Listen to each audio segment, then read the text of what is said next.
धीरे बोलो, कोई सुन ना ले। ये बात हम सब के कानों में पड़ी होगी और हमारे मुंह से भी निकली होगी, लेकिन सोचने की बात यह है कि ये वाक्य कब कब हमारे मुंह से निकलता है और कब कब हमारे कानों में पड़ता है, क्योंकि ऐसे कम ही गुप्त राज होते हैं जो हम दूसरों के कानों में पड़ने नहीं देना चाहते। अक्सर परिवार में अशांति का कारण हम स्वयं ही होते हैं। हम इस बात को देख पाए भले ना देख पाए, पर ये असल सत्य है, क्योंकि जाने अनजाने मूर्खतावश हम खुद ही अपनी वो बातें दूसरों को बता देते हैं जो हमें कभी नहीं बतानी चाहिए। और वही बातें जो जाने अनजाने हमने किसी दूसरे के सामने बता दी थी, वही हमारे दुख का कारण बन जाता है, वही हमारे झगड़े का कारण बन जाता है। और फिर बाद में हमें पछतावा होता है कि मुझे ये बात किसी को बतानी नहीं चाहिए थी, मेरी ही गलती हुई कि मैंने जाने अनजाने ये बात सभी को बता दी। इसीलिए आज की जो बौद्ध कहानी मैं आपको सुनाने वाला हूं, उसे सुनने के बाद आपको 7 ऐसी बातें पता चलेंगी जो आपको कभी किसी को नहीं बतानी। ये जो 7 बातें हैं जो आपको किसी को नहीं बतानी, क्यों नहीं बतानी, इसके पीछे का तर्क भी मैं आपको दूंगा। और इन 7 बातों के अलावा अगर आपको लगता है कि कोई बात ऐसी है जो मुझसे छूट गई या मैं नहीं बता पाया, तो कमेंट सेक्शन में जरूर बताना। इससे पहले कि आप इस बौद्ध कहानी में खो जाएं, इस चैनल को सब्सक्राइब जरूर कर लें। तो चलिए कहानी शुरू करते हैं। एक समय की बात है, एक नगर में रिंकू नाम का एक युवक रहता था। वो युवक बहुत गरीब था, कुछ पैसा नहीं था उसके पास। 2 वक्त की दाल रोटी भी बड़ी मुश्किल से उसको नसीब होती थी। किसी काम की तलाश में दिन रात खोज करने पर भी उसे कोई काम नहीं मिल रहा था।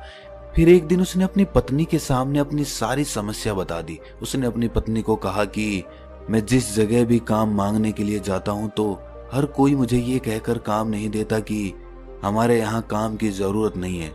मैं काम की तलाश कर करके थक चुका हूँ। मुझे समझ नहीं आता कि मैं तुम लोगों का पेट कैसे भरूंगा, अपने बच्चों को कैसे पालूंगा, और ये चिंता मुझे दिन रात खाए जा रही है।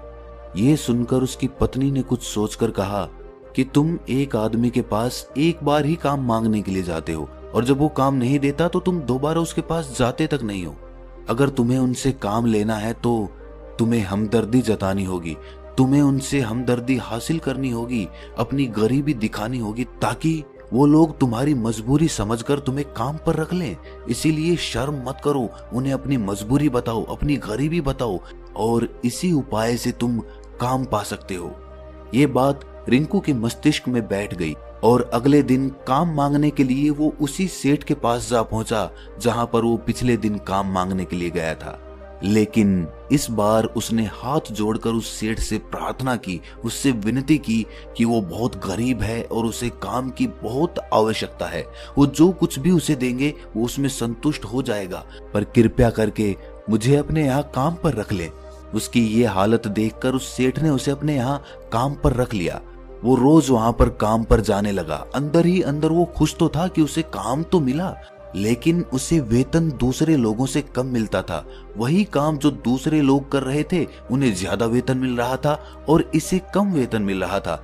जब इस बारे में उसने अपने सेठ से कहा तो सेठ ने कहा कि देखो भाई, तुम्हें काम की जरूरत थी, मैंने तुम्हें काम दिया, मेरा धन्यवाद करने की बजाय तुम मुझसे शिकायत कर रहे हो, ये कैसी भलमनचाहत है। ये सुनकर रिंकू वहीं पर चुप हो गया। बात कहीं ना कहीं सत्य थी, सच थी। सेठ ने तो उसे उसकी मजबूरी के हिसाब से ही काम दिया था और इसीलिए वो उसे अपने अनुसार ही वेतन देता था। लेकिन धीरे धीरे उसने ये बात अपने सगे संबंधियों और अपने दोस्तों को भी बताना शुरू कर दी कि उसका सेठ कैसा आदमी है और उसे कितना वेतन देता है। समय बीतता रहा और रिंकू पूरी लगन के साथ अपना काम करता रहा, लेकिन अब परिस्थितियां बदलने लगी थी। सेठ अब रिंकू से दूसरे लोगों से ज्यादा काम लेता था और उनसे कम वेतन उसे देता था। ये बात रिंकू के मन को बहुत खलती थी। वो दूसरों से ज्यादा मेहनत कर रहा है और उनसे कम वेतन पा रहा है। इससे उसके आत्मसम्मान को बहुत गहरी चोट पहुंची। अब धीरे धीरे उसका मन अपने काम से हटने लगा। उसका मन काम में लगता ही नहीं था। जाहिर सी बात है कि ऐसी जगह किसका मन लगेगा जहां आदमी को अपने आत्मसम्मान के साथ समझौता करना पड़े। इसीलिए जल्द ही उसने अपना काम छोड़ दिया और वो घर पर आकर खाली बैठ गया। अब उसके पास घर का खर्चा चलाने के लिए भी पैसे नहीं बचे थे। इसीलिए उसने अपने सगे संबंधियों और अपने दोस्तों से सहायता मांगनी शुरू की। लेकिन उसके दोस्त उसके सामने तो उसे दया का पात्र समझते थे, उसे दिलासा देते थे, लेकिन पीछे से उसका मजाक उड़ाते थे। वो कहते कि कितना बेवकूफ है, सेठ ने इतना काम लिया और बेचारे को पैसे भी नहीं दिए। अरे हम इसको पैसे दे दें तो ये कल हमारा भी पैसा वापस कर पाएगा? इसकी ऐसी हालत है, काम तो इसके पास कुछ है नहीं, पैसा कहां से लाके देगा? और इसी वजह से रिंकू की हालत दिन ब दिन खराब होती जा रही थी। अब वो दिन रात तनाव में रहने लगा था। वही दोस्त, वही सगे संबंधी जो उसके अपने होने का दिखावा करते थे, वो उसे दया का पात्र समझ रहे थे। उन्हें उसके ऊपर तरस आ रहा था। सब लोग आकर उसे ज्ञान तो बहुत देते थे, लेकिन कोई सहायता नहीं करता था। और अक्सर ऐसा ही होता है, ज्ञान देने वाले तो बहुत मिल जाते हैं, लेकिन मदद करने वाले, उंगली पकड़कर, हाथ पकड़कर आगे चलाने वाले कितने लोग मिलते हैं। एक दिन उसे पता चला कि पड़ोस के गांव में एक बौद्ध भिक्षु आया हुआ है जो बहुत ही ज्ञानी है। रिंकू इतना तनाव में था कि उसे कोई रास्ता नजर ही नहीं आ रहा था। इसीलिए जाने अनजाने वो उस बौद्ध भिक्षु के पास पहुंच जाता है। वहां पहुंचकर वो सीधे उनके पैरों में गिरकर रोने लग जाता है। वो रोते रोते उन्हें अपनी सारी परिस्थिति बताता है। उसे बताता है कि किस तरह उसके सेठ ने उसका फायदा उठाया और उसके सगे संबंधी उसके साथ कैसा व्यवहार रखते हैं। सारी बातें सुनकर बौद्ध भिक्षु ने उसे चुप कराते हुए कहा कि भंते, ये सारी समस्याएं तुम्हारी बुद्धिहीनता, तुम्हारी मूर्खता के कारण उत्पन्न हुई है। अगर तुम्हारे अंदर विवेक होता तो इनमें से एक भी समस्या तुम्हारे चित्त को दुखी नहीं कर सकती थी, लेकिन तुमने अपने अविवेक के कारण, अपनी मूर्खता के कारण खुद ही अपने रास्ते में कांटे बिछा दिए। आज मैं तुम्हें 7 बातें बता रहा हूं जो भूलकर भी किसी को मत बताना, और इन बातों का अनुसरण करते हुए तुम बाहर से मिलने वाले दुखों को तो दूर कर ही सकते हो जो बेवजह दुनिया की वजह से तुम्हारे अंदर पनपते हैं। पहली बात जो किसी को नहीं बतानी चाहिए वो है अपनी मजबूरी। अपनी मजबूरी का दिखावा करके, दूसरों का दया पात्र बनके उनकी सहायता लेने की गलती कभी मत करना। हो सकता है कि आज वो तुम्हारी मजबूरी देखकर तुम्हारी सहायता करते, लेकिन कल वो तुम्हारा फायदा उठाने से भी नहीं चूकेगा, और अगर फायदा भी नहीं उठाया तो दूसरों के सामने तुम्हारा मजाक बनाने में वो आदमी कभी नहीं चूकेगा। इसीलिए कभी भी अपनी मजबूरी का दिखावा मत करो। अगर घर में 2 रोटी है, सूखी रोटी है, तो वही खाकर सो जाओ, लेकिन दूसरों को इसके बारे में भनक तक नहीं लगनी चाहिए। जरा आप खुद सोचो, मजबूरी बताने का क्या प्रयोजन होता है एक इंसान का? या तो वो दूसरों से सहानुभूति हासिल करना चाहता है या उनसे कोई आर्थिक मदद चाहता है। लेकिन अगर दोनों ही परिस्थितियां आप देखें तो दूसरा आदमी आपका फायदा उठाने से नहीं चूकेगा, और अगर वो फायदा नहीं भी उठाएगा तो अपनी नजर में तो वो आपको मूर्ख ही समझेगा, बेवकूफ समझेगा, और दूसरों के सामने आपका मजाक तो जरूर बनाएगा। इसीलिए अपनी मजबूरी के बारे में कभी किसी को मत बताना। दूसरी बात जो किसी को भी नहीं बतानी चाहिए वो है अपनी अतीत की गलतियां और भविष्य की रणनीतियां। जरा सोचो कि अगर हम अपने अतीत की गलतियां किसी दूसरे को बताते हैं तो उसका क्या प्रभाव होगा। वो गलतियां ठीक तो नहीं की जा सकती, जाहिर है, तो उन्हें बताने का क्या प्रयोजन रह जाता है। आप अपने अंधेरे पक्ष को खुद दुनिया के सामने बता रहे हो, खुद अपनी गलतियां दूसरों के सामने बता रहे हो। इससे उस आदमी की नजर में आपका एक चरित्र गठित हो जाएगा और वो भविष्य में हमेशा आपको उसी नजरिए से देखेगा। इसीलिए किसी भी आदमी की नजर में अपना चरित्र गठित मत होने दो। और जरा सोचो कि आप व्यर्थ में ही अपने भविष्य की रणनीतियां दूसरों के सामने बता रहे हो। जो लोग आपके काम का हिस्सा ही नहीं हैं, उनके सामने अपनी भविष्य की रणनीतियां, अपनी डींगे हाँकने का क्या फायदा। वो लोग आपकी सहायता तो नहीं करेंगे, लेकिन आपकी भविष्य की रणनीतियों में बाधा जरूर बन सकते हैं। आप खुद अपने विवेक का इस्तेमाल करिए और सोचिए कि आपके साथ भी ऐसा हुआ है कि आपने अपनी भविष्य की रणनीति किसी को बताई हो और वो कामयाब ही ना हुई हो। जरूर हुआ होगा, जरा गौर से सोचिए। तीसरी बात जो किसी को नहीं बतानी चाहिए वो है अपने घर की बातें।